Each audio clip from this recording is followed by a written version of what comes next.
Let's get started with the latest showbiz buzz this Monday morning. Una rito, usap-usapan ngayon online na naging palitan ng pahayag ni Danny Barreto at Dennis Padilla matapos ang guest appearance si Danny sa podcast si Kylie Versosa.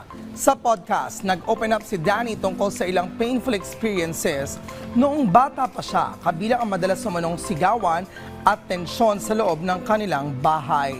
Bagamat wala siyang direktang pinangalanan, marami naman sa netizens ang nag-assume na ang tinutukoy niya ay ang kanyang stepfather na si Dennis Padilla.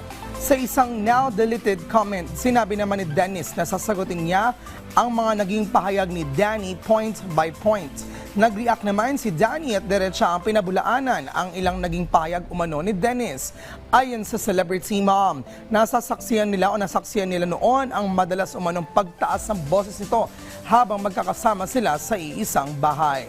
Samantala, mixed reactions naman ang netizens tungkol sa issue.